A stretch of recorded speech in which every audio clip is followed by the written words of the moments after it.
We light the first candle to honor Buddhism. May all beings have happiness and the causes of happiness. May all be free from sorrow and the causes of sorrow. May all live in equanimity and live believing in the equality of all that lives. We light the second candle to honor Hinduism. May all in this world be happy. May they be healthy. May they be comfortable and never miserable. May the rain come down in the proper time. May the earth yield plenty of corn. May the country be free from war. We light the third candle in honor of Christianity. May God bless you and protect you. May He smile on you and be gracious to you. May He show you His favor and give you His peace. We light the fourth candle to honor Islam. Peace be upon you and Allah's mercy and blessings. We light the fifth candle to honor Judaism. Blessed are you, the eternal one, our God, ruler of the cosmos, who has kept us alive, sustained us, and enabled us to reach this moment. We light the sixth candle to honor the spirituality of the Cheyenne Nation. Let us know peace, for as long as the moon shall rise, for as long as the rivers shall flow, for as long as the sun shall shine, for as long as the grass shall grow, let us know peace. We light the final candle to honor the spirituality of the Samburu people of Kenya. May God set you free. May God guard you night and day.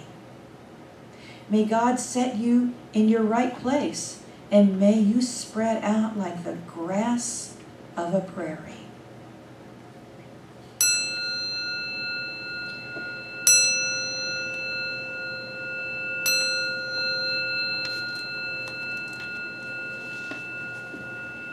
Today's reading comes from Ernest Holmes.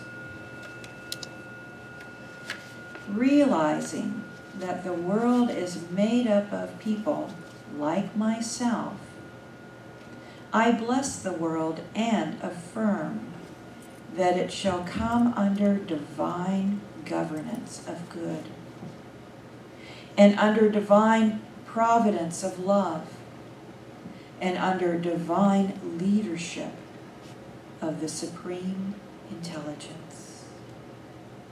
Please, if you will, take a moment to go into the silence with me.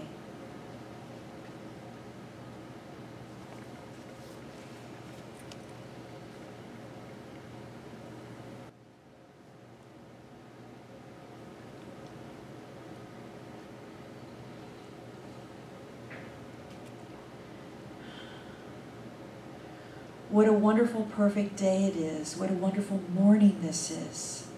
I am knowing that we are so blessed in this day and in this morning. I know that this time together is an exquisite blessing, a time of deep understanding, a time of healing, a time of revelation. I'm knowing that Reverend Cece is so divinely guided, that the wisdom of the divine intelligence that lives in all of us flows through her, giving her the words of wisdom to speak, the words of healing, the words of love, the words of insight. I'm knowing that we are all blessed here today. I know that our children are so blessed in their time in Sunday school and back. I'm knowing that the Higher Mind Band is deeply blessed, that the music that they play is a blessing. I'm knowing and giving thanks to everyone that is here. I know that we take this blessing with us as we go out into the world this day. And so be be it. And so it is. So I ran across this other quote from our founder, Ernest Holmes, that I wanted to share with you because it's so profound and multi-layered. Speaking to this whole topic for the month, he said, "We are so used to thinking of ourselves as separate from one another that we suspect the very feeling and emotion that causes us to embrace everything in love. The one who loves the most will live the most. We meet each other only in fragments, only partially, only in a miserly way when we refuse to open the whole avenue of our consciousness to the realization that there is but one living spirit. If our human relations are to mean the most to us, we must sense that there is hidden, within, around, and through each of us, a divine presence manifesting itself in infinite variations, the same impulse, the same love, the same life, but never quite alike in any two persons." There's so many layers to that. It just kind of sums up so much for me. First it talks about how our vision's just a little warped. We can't see very clearly, and it also talks about how to straighten it out. And it speaks about the universal law that governs life, and it points to that deep universal truth of oneness. It's a big mouthful from Ernest Holmes. But we're trained up to meet each other in fragments.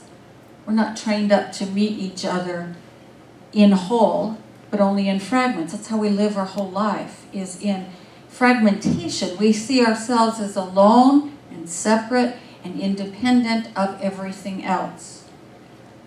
And here we learn and practice from the whole instead, rather than the fragments, from the understanding that there is this one life that fills the universe and that expresses itself and lives itself and experiences itself by means of everything, us included. So when we live from that place, life gets pretty different. There simply isn't any room for hatred or misogyny or bias or prejudice. There's only room for love. But it takes a lot of practice and a lot of support to live from the whole instead of from the fragments. Because we're trained from birth, really, to live from the fragments, right? Or about age 2 is when we figure we're separate from our mom, and then it becomes no, right? And then it becomes I don't want to, and then it becomes teenagehood, parents know nothing, and I am the captain of my own ship. There's a lot of teaching us to feel fragmented from everything else. And one of the things that we do out of that is we put everyone we don't know, everyone who doesn't look like us or act like us or dress like us or speak like us or think like us over there, and they become the other. And we set ourselves up against them. And we believe somehow that they're trying to take something away from us. And that has resulted in our history of war and famine and genocide and slavery and poverty and supremacy and more. But it's real interesting to see all wisdom coming together in a single point around this. Science has told us for a very long time that there's one human species. It doesn't matter where we come from. It doesn't matter what color our skin is. It doesn't matter what language we speak. Any distinguishing factor that appears to make us different from each other, we are genetically virtually identical, like 99.99% identical. There is likely more genetic variation between me and another 63-year-old British white woman than there is between me and a 23-year-old African-American male. There is no different genetic difference between me and anybody else. But see, we've come up with this idea that there are different races of people, and society tells us that if we're a British Isles mutt and other people are of Hispanic descent, they're other. They're different from us, and we sort of put them. We put them in a place where we can care less about them. A lot less at present time, it seems. But science has told us forever, for many, many years, that we are genetically identical to each other, and we're genetically kin to everything on the planet.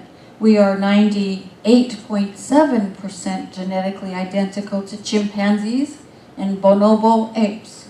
We are 90% genetically identical to house cats. Seriously. 90%. 85% genetically identical to mice. And 50% genetically identical to bananas. Seriously. You share half your DNA with a banana. Amazing, isn't it? We're more kin than we think, right? We're more kin to everything on the planet than we think we are. That's what science proves, and science and the mystics of all time tell us that there's even more to it than that. We're not only nearly identical genetically, we are completely interdependent with one another, even with the bananas and the mice and the cats. Without the rest of life, we cannot live. This is what gives rise to the South African idea of Ubuntu. I can only be human if you are human too. I can only live if you live. I am not free if you are not free. So, for example, we know we can't live without bees, but we've made bees so much other that we're killing them. If bees become extinct, we will all be eating wheat and corn and nothing else, because everything that makes our diet varied and nutritious, including coffee and chocolate, are dependent upon bees. There are some, in Asia, there are some farms that are hand pollinating, and they're thinking about using drones to pollinate fruit trees. Oh, God. But the result is apples that cost $16 a piece, which means we're not going to be buying very many of them, right? It's a real interesting thing to realize how drastically our lives would change if it weren't for pollinators. And yet my neighbor thinks that because they come to gather pollen from the flowers in the flower pots on his patio, they're pests, and so he hires somebody to come out and spray him to death. This is beyond my ken. And I tried to talk to him reasonably about it, and he said, yeah, but they might sting us. I said, pollinators won't sting you. Just leave them alone and they'll leave you alone. But nonetheless, there was the trucks killing the bees. We've made them so other, even though we're interdependent with them, that people will kill them because they're unsightly or an inconvenience or something. There's so little recognition really of the interdependence between us and all of life that our planet is, becoming inhospitable to make the lives of many creatures, including us, because we're all interdependent upon one another. It's not just climate change, it's plastic pollution and pesticides and farm runoff pollution of water and the chemical pollution of soil and air. But we see others, we see animals as other, and we see people who aren't like us as other, and we don't care so much about them. Yet all life is our kin. All life is our kin, and we at this apex of evolution as we understand it, we depend on them all. We depend on all those other life forms. They support us.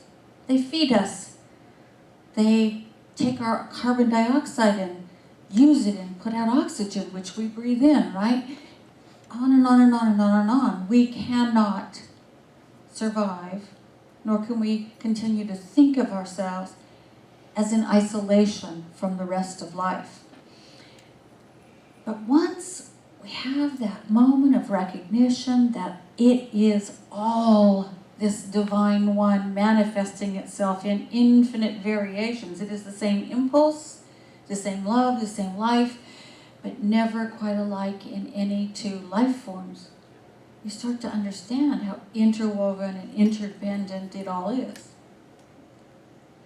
When we live from the whole instead of from the fragments, we start to see intuitively and instantly that we're interwoven with each other.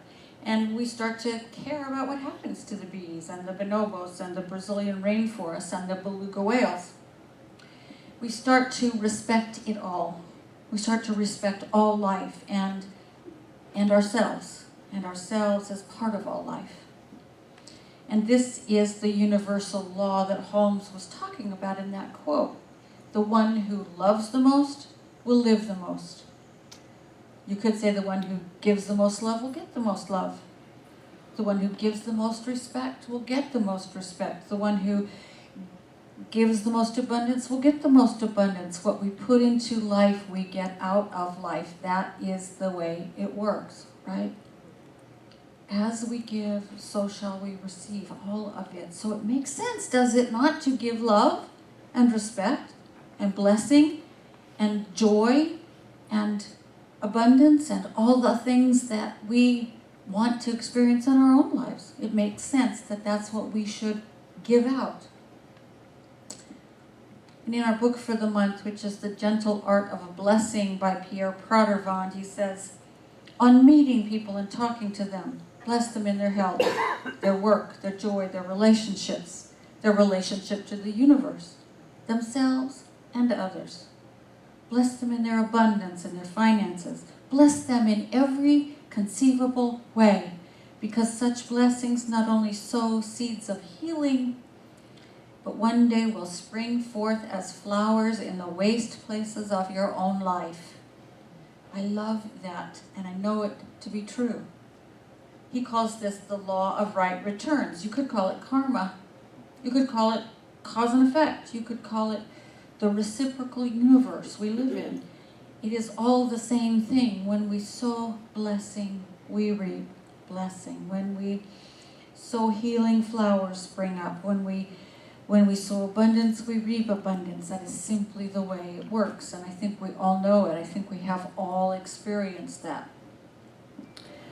And what's difficult is breaking the old pattern. Bob. Do you need batteries? Where is she? Oh, if someone could go to the left-hand corner of my desk and bring me 2 new batteries, that would be great. Thank you, Clara. I just put new ones in. What happened? I hope I haven't cursed this microphone. Anyway, what's difficult is breaking our old habits of seeing in fragments and believing we're separate and alone and independent from it all. That's the hard part. You know, breaking the bias and prejudice that makes us say, you're different from me, you are other. But even under those old patterns is this deep self that murmurs to us all the time, that is always reminding us that we are one with all that is, and that is an inescapable part of life. So we know that. So our spiritual practice is all about listening to that deepest self and diving underneath our old patterns and seeing the wholeness and living from the whole rather than the fragments. Et voila. There. Yay! So this month we're focusing on doing just that. There is a very powerful spiritual practice that is the path of blessing, because that breaks the spell of this making other. When we find in ourselves a blessing from the heart, we've stepped out of that making something or someone other. And so, as Pradervand says, the best way to begin is to bless everyone you run across. If you see someone who's miserable, bless them in their joy. If you see someone who's angry, bless her in her peace and capacity to love and forgive. If you see someone who's poor, bless them in their abundance and enjoyment of life. If you see an animal, bless them in their freedom and in having all that they need to live. If you see a spider, I know some of you, your first response is to smash them. But bless them in their ability to eat insects that might otherwise trouble you, and in their beautiful weaving. If you see a bird, bless its nest building and its insect gathering. And if you see someone who looks different from you, bless them in their uniqueness and their beauty as an expression of the one life. If you see something in the news that triggers you, bless all those concerned in their intelligence and wisdom and integrity and oneness. Bless everyone in their happiness and in their joy as much as you possibly can. On that deep level, we all know we're one, and so when we can bless everyone, we start to feel that more and more and see it more and more. You know, we see the suffering of other people, of kids at the border, of drug addicts, of homeless people, of people who are ill, everyone who suffers. And that suffering influences us at a deep level, even when we don't acknowledge it. We want to make it better. We want to do something about it. And if indeed we stop and find heartfelt blessings for those who are suffering, it makes a difference. It does. If our goal is to bless everyone simply for the purpose of increasing the goodness in the world, then that's exactly what happens. It's like a drop in a bucket, and every blessing is another drop, and every blessing is another drop, and pretty soon the bucket is full, right? And one of the most fruitful practices, I think, and one of the most difficult, is to bless those we find difficult. Bless the people with whom we have difficult relationships, for example. See, it's tough for us to get to a real heartfelt blessing for someone we're really ticked off at, right? Pradervant describes a letter he got from someone, a man who wrote to him and said, you know, I've been practicing this blessing and I am having a real hard time with the person at work with whom I have a hopeless relationship. However, I know that blessing him with a clenched jaw and gritted teeth is not going to get the job done. Right? We know that. This has to be real. It has to be real and from the heart. So he looked and he looked and he looked. And first he said, this is just going too far. I can't do this. I can't bless this man from the heart. I can't stand him. So he thought about it some more and thought about it some more and found an entry point, a way to overcome what was going on, the mental block he had toward his coworker. He blessed him in the perseverance he showed in teaching the writer of the letter the lessons he needed to learn. He just kept blessing, and that was an honest blessing. Thank you for your perseverance in continuing to show me what I need to learn. And that was an entry point that allowed him eventually to get to a wholehearted, honest blessing for this man's joy and abundance and well-being. We have to sometimes just look for that entry point and go there first. And just begin, right? We just have to begin. So begin. Bless yourself and your own life. Bless your joy. Bless yourself and your peace and your health and your abundance. And bless the people who bring your abundance to you. When you prepare and eat a meal, bless all the people that got it there. You know, somebody grew it and then all those other people got it to the store where you just had to walk in and buy it. It's pretty amazing. When you pay your bills, bless your abundance again. And bless those who make it possible for you to have running water, electric light, and air conditioning and heat, and running, clean, drinkable water, and all those good things we have. And as you give, bless your own abundance. Bless the fact that you can give. As you get into your car, bless all those who built the thing and checked it for safety and shipped it and sold it, and bless everyone who makes it possible for you to do what you do, whether it's working at a computer or teaching kids. There are lots of people behind you who made that possible. Bless them all. None of us are in this alone, right? None of us. Without all those other people doing what they do, we couldn't do what we do. So bless them all. Bless your home. Bless your pets. Bless your children. Bless your grandchildren. Bless your in-laws. Bless everything. and every one. Just keep doing it. I said 2 weeks ago, let this be our experiment for a month. Let's all try it. Bless and bless and bless and bless and bless for a month and see how life is different. We're training ourselves to express gratitude in this very powerful way. And if we do that, I'm positive that each one of us is going to harvest richly from it.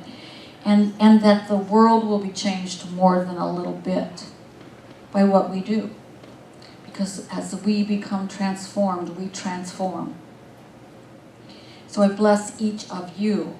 I bless you in your joy and your peace of mind and your abundance and your health and your well-being and in all that you are and in all that you do. I bless you today.